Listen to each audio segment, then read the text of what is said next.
बिस्मिल्लाहिर्रहमानिर्रहीम अस्सलातु वस्सलामु अला अशरफिल मुरसलीन इय्याका नअबुदु व इय्याका नस्तईन। तमाम सुनने और देखने वालों को अस्सलाम वालेकुम।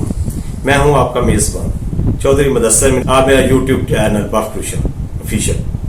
नाजरीन, आज बात करते हैं पाकिस्तान के हीरो की, जिसने गोल्ड मेडल के साथ साथ पाकिस्तानी अवाम का दिल भी जीत लिया। मैं बात कर रहा हूं gold medalist, Olympics gold medalist Arshad Nadeem की। वो पाकिस्तान पहुंच चुके हैं। उनका बेहतरीन इस्तकबाल किया, वालहाना इस्तकबाल किया। अवाम ने फूलों की पत्तियां निशावर किया, उन्हें फूलों के हार पहनाए गए हैं। नाजरीन, ये जो अरशद नदीम है, ये कौमी हीरो है। इसने बहुत बड़ा काम किया और इसने ये इनफरादी तौर पे किया है। किसी की मदद नहीं, किसी की उसने मदद नहीं ली और उसने जाती तौर पर ये गोल्ड मेडल हासिल किया है। और ये पाकिस्तान का पहला बंदा है, पहला आदमी है, पहला शख्स है जिसने इनफरादी तौर पर ओलंपिक्स में गोल्ड मेडल लिया। इससे पहले आज तक गोल्ड मेडल नहीं है। और नाजरीन, पहली दफा इसने गोल्ड ओलंपिक्स में शिरकत की और पहली दफा उसने ओलंपिक्स का 118 साल रिकॉर्ड पाश कर दिया। नाजरीन, इसने तारीख साज परफॉर्मेंस दी है। बेहतरीन 92.97 मीटर इसने थ्रो की है। और नाजरीन, ये उसकी जबरदस्त काविश है और पाकिस्तानियों का सार उसने फख्र से बुलंद कर दिया है।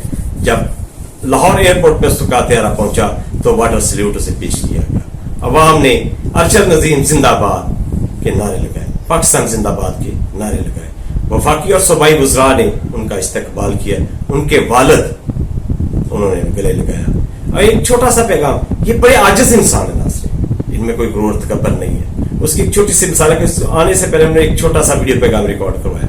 उन्होंने कहा कि पिछली दफा जब मैंने मेडल जीता था तो मेरे वालिदैन, मेरे घर वाले, मेरी फैमिली वो एयरपोर्ट पे ख्वार हो रहे थे, जिलीलो ख्वार हुए थे। और उन्होंने कहा कि इस दफा उनका थोड़ा सा ख्याल रखा जाए। ये उनकी आजिज़ी है नाज़रीन। और उन पे इनामात की बारिश कर दी है। डबल डेकर बस पे सवार करवाया गया और एक चक्कर लगाया गया।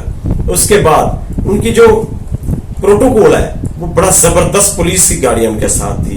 उन्होंने प्रोटोकॉल दिया है, बेहतरीन प्रोटोकॉल दिया है। और जब वो सवार अपना डेकर से गाड़ी में सवार हुए अपने अबाई गांव मियां चन्नू जाने के लिए, अपने अबाई इलाके मियां चन्नू जाने के लिए, तो मोटरवे पुलिस ने उन्हें बड़ा प्रोटोकॉल दिया।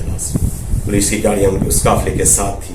और सदर पाकिस्तान ने हलाल इम्तियाज उनको देंगे। सदर आसिफ अली जरदारी तगमा हलाल इम्तियाज उन्हें देंगे। गवर्नमेंट पंजाब ने 10 करोड़ का इनाम दिया है। नाज़रीन, सिंध ने 10 करोड़ का इनाम दिया है। गवर्नर पंजाब, गवर्नर सिंध ने भी इनाम दिए हैं।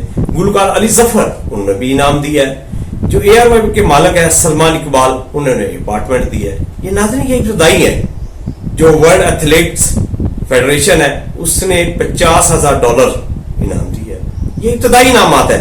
इसके बाद ऐसे लोग हैं जिन्होंने ऐलान किया है जो चाहते हैं सोने का ताज पहनाए, उन्हें जमीन दें, उन्हें मकान दें रहने के लिए। और नाज़रीन, एक जगह से ऑफर आई है कि ताहयात उन्हें पेट्रोल मुफ्त दिया जाएगा। ये भी उनकी ऑफर है। ये मोहब्बत है नाज़रीन, अवाम की मोहब्बत है। अवाम ने उसे बड़ा अप्रिशिएट किया और ये बिलाशुबा फख्रे पाकिस्तान है। ये बगैर किसी शिरकत बगैर किसी गैर की शिरकत के उन्होंने ये कारनामा सर अंजाम दिया है। और बिलाशुबा ये एम्बेसडर है पाकिस्तान की खेलों के। ये भी ऐलान किया राना मशहूद ने। नाज़रीन, उसके बाद थोड़ा सा मुल्की हालात के बारे में बताते हैं कि ये जो पैगाम है सुप्रीम कोर्ट का, नाज़रीन, ये बड़ा सख्त पैगाम है, बहुत अच्छा है। पीटीआई के लिए बहुत अच्छा है, लेकिन हुकूमत इससे बहुत ज्यादा परेशान है। उसमें जो एक्सपेक्टेड आइंदा चीफ जस्टिस ऑफ पाकिस्तान की सीट पे होंगे जस्टिस मंसूर अली शाह साहब, उनका यह बयान है। उन्होंने एक तकरीर में यह कहा है, मैं थोड़ा सा आपको पढ़कर बताता हूं। इसकी जो वजह है कि ये जो हुकूमत ने 39 सीट्स वापस ली है या उन्हें तहरीक इंसाफ में शामिल किया है और 41 जो है वो शामिल नहीं किया। वो चाहते हैं कि इसे रोक लिया जाए। उसकी वजह ये है कि जो मखसूस नशिस्तें हैं वो 39 के हिसाब से मिलेंगी, 41 के हिसाब से वो जो रह जाएंगी उसमें नुकसान होगा पीटीआई को। और ये रोकना चाहते हैं और हर सूरत में रोकना चाहते हैं। इस पे जो फैसला आया सुप्रीम कोर्ट का वो बड़ा जबरदस्त है। उन्होंने कहा था कि सारी की सारी सीटें वापस की जाए, जो मैंडेट पीटीआई का है वो वापस किया जाए, लेकिन हुकूमत हिलोजत से काम ले लिए। और मैं एक बयान पढ़कर था जो उन्होंने एक تقریب میں انہوں نے کہا ہے اور بڑے سخت الفاظ انہوں نے استعمال کیے ہیں. انہوں نے یہ بات بالکل کلیئر ہے, یہ کبھی نہیں ہو سکتا سپریم کورٹ کی ججمنٹ پر عمل درآمد نہ ہو. یہ بڑا زور دے کر انہوں نے ناظرین کہا ہے. اور یہ نہیں ہو سکتا آئین میں, یہ آئین کی خلاف ورزی ہوگی اگر ایسا سوچا جائے گا تو, کیونکہ انتظامی اداروں کو سمجھنا ہے کہ ان کے پاس کوئی رستہ نہیں ہے, انہوں نے عمل درآمد کرنا ہے. سپریم کورٹ کے احکامات کو ماننے کے علاوہ ان کے پاس کوئی رستہ نہیں ہے. اور یہ میں نہیں کہہ رہا, آئین پاکستان کہہ رہا ہے. آئین کا یہ سٹرکچر ہے اور یہ اتھارٹی ڈرا کرتی ہے کہ سپریم کورٹ آف پاکستان آئین سے ہے, کسی اور ڈاکومنٹ سے نہیں. کسی کے پاس چوائس ہی نہیں ہے, کوئی آپشن ہی نہیں ہے کہ وہ بیان کرے کہ وہ ٹھیک ہے یا نہیں یا غلط ہے. یہ کسی کے پاس چوائس ہی نہیں ہے, کوئی آپشن نہیں ہے کہ وہ بیان کرے کہ ٹھیک ہے یا غلط ہے. اختلافی فیصلے آئین کے خلاف ہے. وہ کہتے ہیں کسی کے پاس جو چوائس ہی نہیں ہے کہ آئین کہتا ہے کہ یہ فیصلہ ہے اور اس پہ عمل درآمد ہونا ہے. یہی طریقہ ہے, یا پھر تبدیل کر دیں سارا سٹرکچر, کچھ اور بنا لیں. مگر اس وقت کا جو آئین ہے اس کا یہی سٹرکچر ہے کہ اسے ڈس ریگارڈ یا ڈیلے نہیں کیا جا سکتا. اس کے اندر تاخیر نہیں کر سکتے, سارا بیلنس خراب کر دیں گے. اگر آپ یہ کہہ رہے ہیں کہ فیصلہ عمل درآمد نہیں کرنا, یہ نہیں ہو سکتا. یہ شیئرنگ آف پاور کے خلاف ہے, یعنی ہر ادارے کی اپنی پاور ہے. ان کے ریمارک سے بات ہمارا کام ہے اور یہ ہم کریں گے, مطلب ہر حال میں یہ کرنا ہے. ناصرین, ان ریمارک سے بات جو قانونی مشیر ہے, جو حکومت کے خیر خواہ ہیں, ان کے مشیر ہیں, انہوں نے یہ واضح طور پہ کہہ دیا ہے, ان کے ترجمانوں نے, انہوں نے یہ واضح طور پہ کہ اس کے علاوہ, اس بات کو ماننے کے علاوہ ہمارے پاس کوئی آپشن نہیں ہے. پی ٹی آئی کی سیٹیں بھی انہیں دینی ہوں گی اور یہ جو سارا مینڈیٹ ہے یہ واپس کرنا ہوگا اور پارلیمنٹ میں سے بڑی جماعت تسلیم کرنا ہوگا.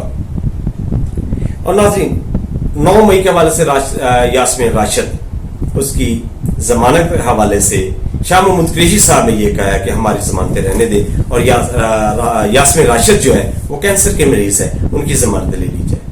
اور اس کے بعد یاسمین راشد صاحبہ نے یہ کہا ہے کہ میرے بھائیوں کی بھی ضمانت ہے, ان کے ساتھ میری ضمانت ہوگی.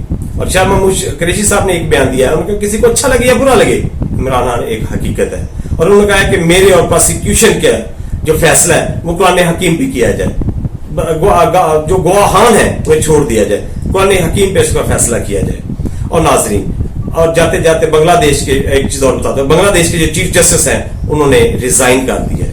اور بہت سے اہم معاملات جو میں اگلے ویک لاگ میں آپ سے کہوں گا. پاکستان زندہ باد, پاک آرمی پائندہ باد.